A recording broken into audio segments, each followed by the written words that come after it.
Hello and welcome to my presentation about Vanderbilt. So recently I got to go on kind of a whirlwind cross-country tour of different colleges. Well, cross-country is probably a little bit of an exaggeration. It was more like just the southern schools. And tour is probably also a bit of an exaggeration because many of these schools were closed due to coronavirus. But I did get to drive through some of these schools and see the cities, and which are both very important to choosing your college. And I figured if I'm still struggling to pick one, even having seen them, then definitely some of you guys would be struggling too, and so I wanted to just share my experience and hope that that helps. So our first stop was Vanderbilt in Nashville, Tennessee. Nashville is, considered Music City, which it definitely lived up to, both in the music and the city part. It has a vibrant sort of urban music feel. Even our hotel had like live music down in the lobby after like a certain time. And so if you like that stuff, then it might be for you. Here are some of the things to do in Nashville that we didn't actually get to do. The Grand Ole Opry is definitely a major thing down there. It was the longest running radio broadcast in U.S. history. They also have the Country Music Hall of Fame and Museum. And so if country music's your thing, then it's definitely a place to visit even if you don't go to school there. There was also a plantation, which I can speak from experience that southern plantations are beautiful and worth seeing. Well, one experience. I've had one experience, so hopefully that's a good benchmark. But we did actually get to see the Parthenon, which was kind of wild because we did not do much research about Nashville before driving through. So driving down the road and seeing this full-scale replica of the Parthenon, which should be in Greece, was crazy. And so we had to look up why this was. And turns out a rich plantation owner had built it, and he had even had this artwork on the side made from actual casts of the Parthenon in Greece. And he even has a full-scale replica of the Athena statue on the inside, which we didn't get to see because it was closed for construction, because if stuff is not closed due to the actual virus, then it's closed during the virus to do construction projects.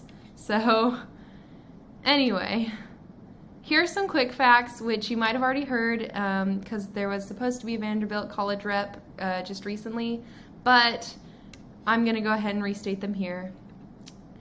So the history is it's a private research university that was founded in 1873 with $1 million from Commodore Cornelius Vanderbilt, which is where it gets the name, of course.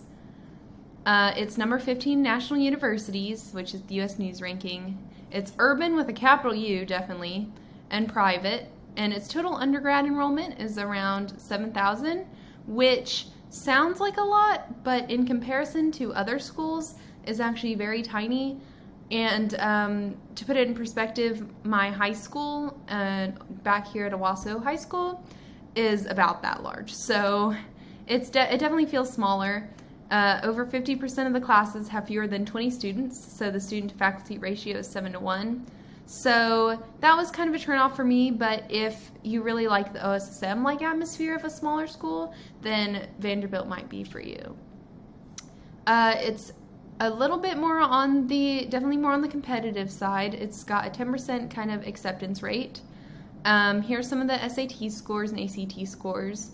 I also find it really interesting to see the enrollment by the school, because you can kind of see what the school is known for, which gives you a good kind of benchmark of really how rigorous those programs are.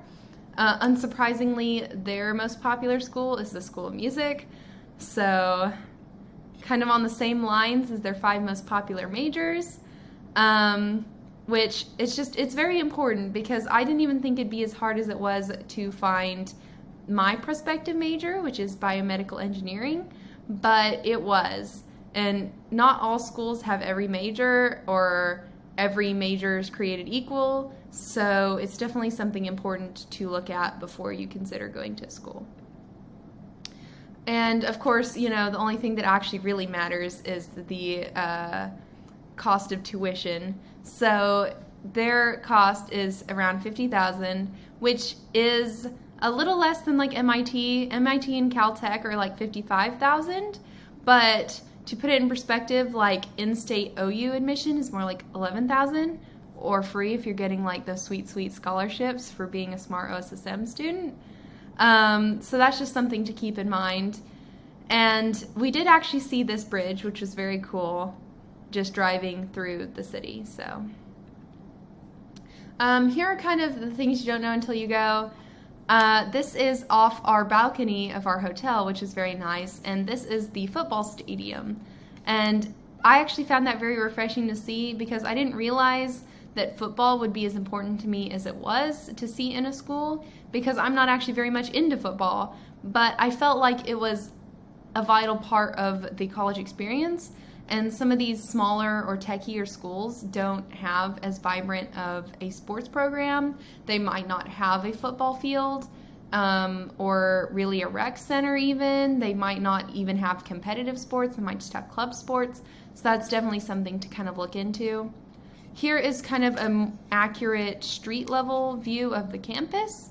And even this doesn't do it total justice, because these are in fall where the leaves are on the ground.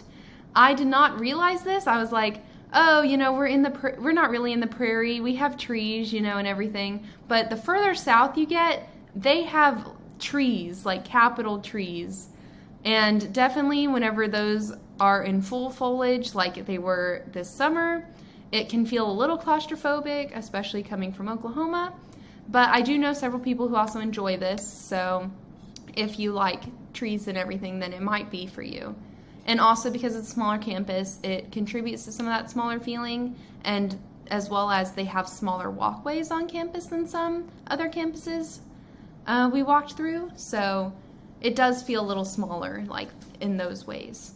This was on the back of a bathroom stall actually at a rest stop we saw, but it was just kind of a funny like little bit of culture and stuff. Even though Tennessee's not so far south, they still had, quote, the southern hand washing technique, which I thought was funny, especially with coronavirus going on. But so those are just some things I saw, and I hope this presentation helps at least a little bit. And if you have any questions, feel free to hit me up. Thank you.